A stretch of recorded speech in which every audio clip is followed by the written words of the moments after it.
Hai pelajar, saya Cikgu Kartik, Guru Pengajian Perniagaan Pusat Tingkatan 6 SMK Tinggi Setapak, Kuala Lumpur. Hari ini Cikgu nak bincang bahagian yang ketiga. Dalam bahagian 1 dan 2 ni, Cikgu dah bincang tips, panduan menjawab pengajian perniagaan SEM 3. Cikgu ada bincang dua subtopik utama iaitu rancangan perniagaan dengan usahawanan. So dalam bahagian ni, Cikgu akan teruskan dengan satu lagi bab yang penting iaitu perniagaan antara bangsa. So mari kita lihat apakah sukatan pelajaran perniagaan antarabangsa. So dalam bahagian pertama ni kamu kena tahu maksud maksud perniagaan antarabangsa yang ni belum pernah keluar dalam peperiksaan dia. Kepentingan perniagaan antarabangsa. Ini fakta khusus tukaran asing, pasaran luas, guna tenaga dan pemindahan teknologi. Boleh bagi yang lain seperti mendapat sumber dengan murah, kepakaran pengurusan itu poin tambahan. Tapi empat ni wajib. Ini fakta khusus. Tahap perniagaan antarabangsa ni ada empat. Ini pun fakta khusus. Domestik, antarabangsa, multinasional dan global. Strategi memasuki. Cara memasuki perniagaan antarabangsa ini pun fakta khusus. Bermula dengan import, ekspor, kontrak pengeluaran, pelesenan, franchise, usaha sama, subsidiary dan operasi serah kunci. Ini fakta khusus. Jadi ejen kena jaga. Konsep-konsep penting pun fakta khusus, dunia tanpa sempadan, pasaran menimbul, selatan-selatan, globalisasi, lokalisasi, dan sinkronisasi dengan penswastaan. Ini fakta khusus. Syarikat multinasional ada 4 bahagian. Yang pertama ialah apakah maksud syarikat multinasional? Belum pernah keluar. Tujuan organisasi syarikat multinasional ini keluar dalam soalan kajian kes 2019 berkaitan dengan Petronas. Tapi belum pernah keluar dalam esei pendek. Cabaran syarikat multinasional. Ada 5 cabaran. Risiko syarikat multinasional ada 5. Semua ni adalah fakta khusus. Jadi kena ikut exactly apa yang ada dalam silabus.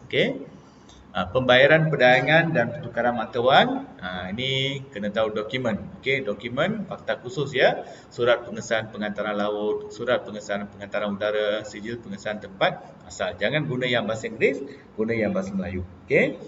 Kalau soalan tanya kaedah penyelesaian, ada 2, perdagangan barter dan perbankan koresponden. Ini pun fakta khusus dokumen pembayaran, kita ada surat kredit, tuntutan ikut perintah.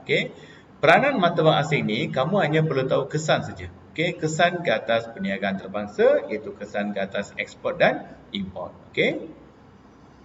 Galakan dan perlindungan perdagangan, pasti kena tahu peranan Madrid. Apa yang Madrid buat untuk menggalakkan perniagaan antarabangsa Malaysia. Ini bukan fakta khusus, tapi peranan tu kena lengkap lah. Blok perdagangan, kita ada AFTA. Yang ni boleh guna singkatan. Boleh guna singkatan. Perdagangan timbal balas, kempen kerajaan, promosi pelaburan. So kempen kerajaan ni fakta khusus. Zon perdagangan bebas, MSC, galakan cukai, pengecualian cukai dan sebagainya. Ini fakta khusus galakan dan perlindungan perdagangan, ini pun boleh guna singkatan. WTO, AFTA. Perlindungan perdagangan ada 2, objektif dan kaedah. Objektif maksudnya tujuan. Kenapa kerajaan melindungi perdagangan? Dan apa kaedah? Iaitu kita ada tarif dengan bukan tarif. Ini sukatan pelajaran. Apa yang kamu kena tahu. Mari kita perhatikan apakah soalan-soalan penting untuk bahagian A.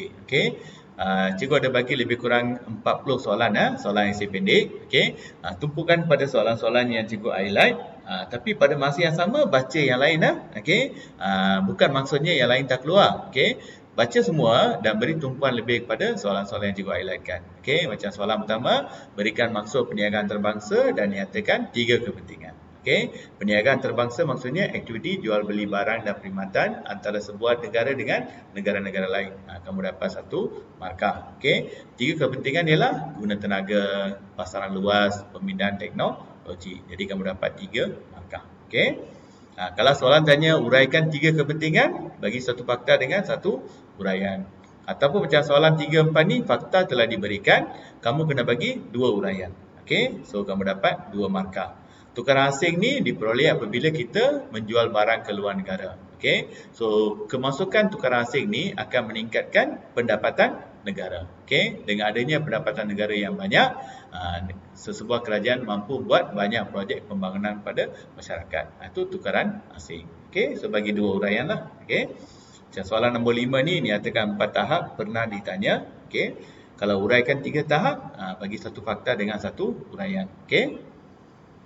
Soalan 7 nyatakan 4 strategi. Okey, strategi dengan konsep tak sama ya, be careful. Okey, strategi merujuk pada import, export, okey, kontrak pengeluaran, operasi secara kunci, okey.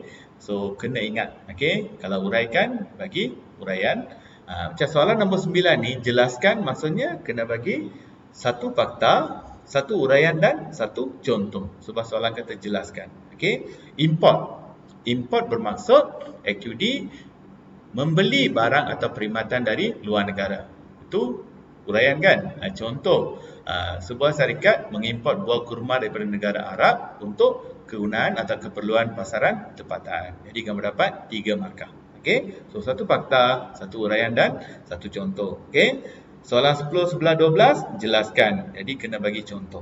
Okey, kena bagi contoh yang sesuai ya. Okey, nyatakan 5 konsep. Ini pun belum pernah keluar. Okey, kalau soalan tanya 5 konsep, just sebut saja. Globalisasi, dunia tanpa sempadan, lokalisasi, okey, penswastaan. Just senaraikan, kamu dapat 5 markah. Okey, kalau uraikan, kena bagi 2 uraian lah. Apa dia globalisasi, apa dia lokalisasi. Okey. Nyatakan 4 tujuan syarikat mengembangkan perniagaan ke pasaran antarabangsa. Kenapa dia menjadi syarikat multinasional? Ataupun uraikan 3 tujuan. Okey.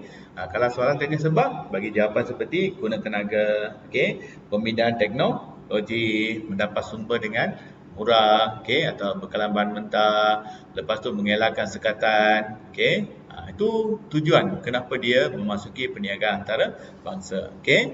Macam 19 ni nyatakan 5 cabaran. Senaraikan saja. Okey. Cabaran sosio budaya, cabaran politik dan perundangan, okey, cabaran ekonomi, okey, cabaran struktur organisasi, okey. Itu jawapan yang kamu kena bagi ya. Okey. Soalan popular untuk bahagian A lagi ya. Uraikan sijil pengesahan tempat asal sebagai dokumen pengantaran. 4 markah ni. Jadi kamu kena sebut 4 uraian, okey, atau 4 kegunaan. Okey, 4 ciri penting sijil pengesahan tempat asal. Okey, begitu juga dengan soalan 27 dengan 28. Uraikan surat pengesahan pengantaran laut. Okey, kena bagi apa kegunaan dokumen ni atau ciri-ciri dia. Okey, so surat pengesahan pengantaran laut, dokumen untuk bukti penerimaan barang oleh syarikat berkapalan. Menunjukkan dokumen hak milik. Okey, merupakan dokumen perjanjian antara syarikat berkapalan dengan pengekspor. Okey, boleh dijagarkan untuk mendapatkan pinjaman. Boleh dipindah milik. Itu keyword untuk pengantaran laut. Okey, so hafal 4 keyword. Okey. Jelaskan kesan kepada ekspor dan import Malaysia sekiranya kalau tukaran antara dolar Singapura dengan ringgit Malaysia telah berubah dari Singapura RM3.50 kepada Singapura $1, RM3.10. Okey. So pelajar, untuk soalan ni, first thing kamu kena kenal pasti nilai wang kita meningkat atau menurun. Okey, nilai wang kita meningkat atau menurun. Okey, macam mana kita nak tahu nilai meningkat atau menurun? Meningkat maksudnya kita bayar sikit. Okey, kita perlu bayar sikit atau kita dapat banyak. Okey. Nilai ringgit jatuh maksudnya kita kena bayar lebih dan kita dapat sikit. Itu menunjukkan ringgit sudah jatuh. Dalam kes ni, $1 Singapura RM3.50. Sekarang ni $1 Singapura RM3.10. Okey. Maksudnya kita kena bayar lebih ke bayar sikit? Nampak kan? Kita kena bayar sikit. Dulu kena bayar RM3.50. Sekarang kena bayar RM3.10 saja. Ini menunjukkan ringgit sudah naik. Okey, bila ringgit naik, apa kesan pada ekspor dan import? Okey, ringgit naik maksudnya kita lebih kaya berbanding dengan Singapura. Bagi pandangan orang Singapura, barang kita mahal. So, ekspor Malaysia ke Singapura lebih mahal. Bila ekspor mahal, permintaan ekspor Malaysia di Singapura akan berkurangan. Ini menyebabkan jumlah ekspor Malaysia ke Singapura akan berkurangan. Jadi kena kaitkan dengan 3 perkara. Harga, permintaan, jumlah. Okey, kamu dapat 3 markah. Okey. Oleh kerana nilai ringgit kita meningkat, import Malaysia dari Singapura menjadi lebih murah.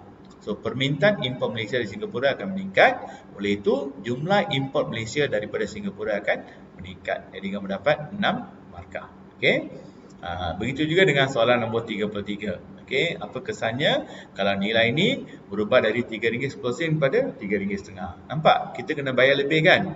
Bila kita kena bayar lebih, maksudnya nilai wang kita sudah jatuh. Okey? Alright. Soalan 34, uraikan 3 peranan matrik. Untuk peranan matrik ni kena hafal beberapa keyword penting. Contohnya promosi, latihan, forum, okey, menasihati kerajaan, okey. Itu keyword yang kamu kena hafal untuk matrik. Guna keyword tu untuk explain nanti, okey.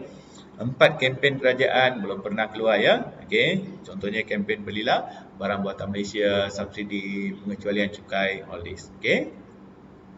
4 insentif di bawah promosi pelaburan belum pernah keluar. Okey, 4 objektif perlindungan. Okey, uraikan 3 objektif, 2 kaedah perlindungan perdagangan bukan tarif, maksud tarif dan uraikan 2 jenis tarif. Okey, tarif ialah cukai ke atas barang import. 2 jenis tarif ialah tarif spesifik dengan tarif ad valorem. Okey, explain satu demi satu. Spesifik maksudnya cukai dikenakan berdasarkan kuantiti barang yang diimport. Ad valorem, cukai dikenakan berdasarkan nilai atau harga barang import. Okey, jadi kamu dapat 5 markah. Okey. Ini soalan-soalan yang penting untuk bahagian A ya. Dari 42 soalan ni, buat semua soalan dan beri tumpuan lebih banyak kepada soalan yang cikgu highlightkan. Okey. Okey, soalan esei panjang pula ada 8 soalan di sini. Okey, soalan yang pernah keluar ialah strategi, cabaran dengan risiko. Okey, yang belum pernah keluar ialah kepentingan, tahap, konsep. Okey, soalan nombor 4 tu sangat popular. Okey, konsep, 6 kempen kerajaan, 5 kaedah perlindungan. Ini soalan-soalan yang mungkin ditanyalah. Okey, tapi ingat dia kena baca semua. Okey.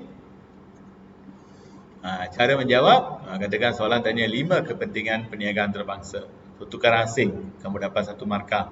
Negara memperoleh mata wang asing melalui aktiviti ekspor, uraian 1. PAB menggalakkan aliran masuk mata wang ke dalam negara, uraian 2. Ini akan meningkatkan pendapatan negara, uraian 3. Contohnya, aktiviti ekspor Malaysia ke Jepun meningkatkan aliran masuk mata wang yen ke Malaysia. Okey, so 1 fakta, 2 uraian dan 1 contoh. Uraian boleh bagi banyak. Itu pemeriksa tentukan nak bagi markah atau tidak. Okey, then you go to pasaran luas, all this. Okay, ini contoh jawapan. Okey, soalan kajian kes. Okey, so ini cikgu nak beri atau cikgu nak bagi tumpuan yang banyak ya. Okey, so soalan kajian kes dengan BAP ni mungkin ditanya kepentingan perniagaan antarabangsa, tahap, strategi masuki perniagaan antarabangsa, konsep, tujuan, cabaran, risiko, peranan matrik. Okey, yang pernah keluar ialah peranan matrik. Okey, tujuan menjadi syarikat multinasional, okey, strategi masuki perniagaan antarabangsa, risiko, cabaran pernah keluar. Okey. So, tumpukan perhatian pada 8 bahagian yang cikgu bagi di sini ya. Okey, mari kita tengok apa keyword yang kamu kena bagi perhatian bila baca kes nanti. Okey. Contohnya risiko syarikat multinasional. Kalau risiko kredit, apa keyword dia? Gagal dapat bayaran, peperangan, bencana alam. Itu menimbulkan risiko kredit. Kalau risiko politik, apa keyword dia? Dasar kerajaan, keadaan politik, cukai, akta, campur tangan kerajaan, agensi kerajaan, peraturan. Semua ini berkaitan dengan politik. Okey. Ekonomi, cuba kaitkan dengan kadar faedah, inflasi, kemelisitan, kos, harga, nilai wang, pertukaran asing. Itu berkaitan dengan ekonomi. Kalau kadar pertukaran wang, nilai ringgit jatuh atau naik. Nilai dolar Amerika naik atau turun. Kawalan tukaran asing. Semua ni berkaitan dengan kadar pertukaran wang. Look for this keyword bila kamu jawab soalan kajian kes ya. Kalau cabaran, sosio budaya berkaitan dengan agama, cita rasa, halal, fashion, bahasa. Itu berkaitan dengan sosio budaya. Okey. Politik dan perundangan sama macam kita bincang tadi. Dasar, keadaan politik, all this lah. Okey. Ekonomi pun same. Kawalan pengurusan, jarak, banyak cawangan, masa, sistem pengurusan, gaya pengurusan. Semua ni akan menimbulkan cabaran untuk kawalan pengurusan. This how you have to look for the keyword pelajar. Okay, cari keyword yang menunjukkan ada cabaran di sini. Okay. Konsep PAB, kalau lokalisasi apa keyword dia? Menyesuaikan perodahan, menggunakan bahan tempatan, guna pekerja tempatan, cita rasa pengguna tempatan, pengurusan tempatan, melabur semula keuntungan. Semua itu menunjukkan lokalisasi. Kalau pasaran menimbul, pasaran baru, peningkatan kuasa beli, Kerajaan menggalakkan pelaburan asing, dasar ekonomi terbuka, pertumbuhan ekonomi. Contoh negara seperti Vietnam, Thailand, Indonesia, itu pasaran menimbul. Kelak globalisasi, produk seragam, dunia sebagai pasaran tunggal, tiada sekatan, cawangan di seluruh dunia, semua ini menunjukkan globalisasi. So look for the keyword yang menunjukkan konsep yang diuji ya. Mari kita perhatikan contoh soalan ni. Lexi Group Limited merupakan sebuah syarikat milik negara China yang beroperasi di 60 buah negara. Ini kajian kes berkaitan dengan Lexi Group. Kamu tengok soalannya. Jelaskan konsep perniagaan antarabangsa. So, bila konsep, otak kamu dapat isyarat. Konsep ni rujuk kepada apa? Selatan-selatan, pasaran menimbul, lokalisasi, penswastaan, nasionalisasi. Itu konsep. Cabaran syarikat multinasional. Cabaran ada 5. Sosio-budaya, politik dan perundangan, kawalan pengurusan, struktur organisasi, cabaran ekonomi. So, you know already. So, dengan apa yang kamu dah tahu, bila baca kes ni kamu akan nampak. Macam tengok ayat pertama tu.